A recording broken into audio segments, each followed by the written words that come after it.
Very good morning, class 7th. Our today's topic is heat transfer. What is heat transfer? It is a process by which heat moves from one place to another. जब heat एक place से दूसरे place पर move करती है उसको हम heat transfer कहते हैं. Heat always flow from the hotter object to the cooler until both object reach the same temperature. और हीट का ट्रांसफ़र तब तक होता है जब तक एक हॉट ऑब्जेक्ट से दूसरे जो कोल्ड ऑब्जेक्ट है उसमें हीट ट्रांसफ़र होकर दोनों में सेम टेम्परेचर ना हो जाए. हीट अलग अलग तरीके से ट्रांसफ़र हो सकती है, अलग अलग प्रोसेस हैं. एक तो कंडक्शन है. कंडक्शन में हीट जो है वो सॉलिड्स के थ्रू ट्रांसफ़र होती है. फिर कन्वेक्शन है. कन्वेक्शन में हीट ट्रांसफ़र होती है लिक्विड और गैसेस के थ्रू. Then radiation. रेडिएशन में हीट जो ट्रांसफ़र होती है वो किसी भी मीडियम की उसको ज़रूरत नहीं होती. फॉर एग्ज़ाम्पल सन से हमारे अर्थ पर जो हीट आती है वो वैक्यूम से आती है और वो रेडिएशंस जो हैं वो हम तक पहुंचकर हमको हीट प्रोवाइड करती है.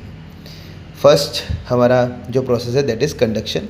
Conduction is the process where heat moves from hotter part of an object to cooler part without the molecules themselves moving. बिना मॉलिक्यूल्स के मूव किए हीट का जो ट्रांसफ़र होता है उसको हम कंडक्शन कहते हैं.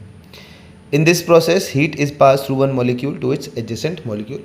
तो क्योंकि सॉलिड्स में जो पार्टिकल्स होते हैं, हमारे पास एक फिगर भी है, सॉलिड के पार्टिकल्स जो होते हैं बहुत क्लोजली अरेंज्ड होते हैं. तो एटम बाय एटम हीट जो होती है वो ट्रांसफ़र करती है थ्रू ईच मॉलिक्यूल.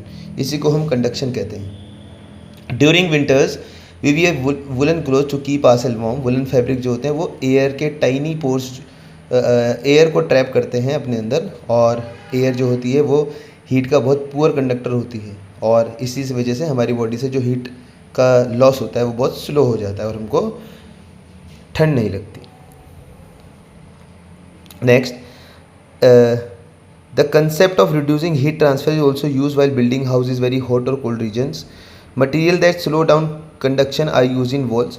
तो ऐसी जगह जहाँ पर टेम्परेचर ज़्यादा हॉट या कोल्ड होते हैं वहाँ पर ऐसे मटेरियल का यूज़ करते हैं जिससे इंडोर जो है वो उनका टेम्परेचर बैलेंस हो सके. अब अगर कंडक्शन होना है, कंडक्शन होने के लिए कुछ बेसिक रिक्वायरमेंट है जो होनी चाहिए. जैसे एक डायरेक्ट फिजिकल कॉन्टैक्ट होना चाहिए, अलग अलग टेम्परेचर होना चाहिए दोनों सब्सटेंस का, और सॉलिड स्टेट में मटेरियल होना चाहिए. ये तीन नेसेसरी कंडीशंस है for conduction of heat. Then we have good and poor conductors of heat. Good conductors और पुअर कंडक्टर्स ऑफ हीट क्या होते हैं, इस टॉपिक को हम नेक्स्ट वीडियो में कवर करेंगे. आप ये जो एक्टिविटी है इस एक्टिविटी को you have to do it as a homework. इसको आप होमवर्क में करेंगे, इसको रीड करेंगे और इसमें जो क्वेश्चंस होंगे उनके आंसर्स को आप फिल करोगे. साथ ही साथ इन चैप्टर के नोट्स बेटा आप तैयार करेंगे खुद से.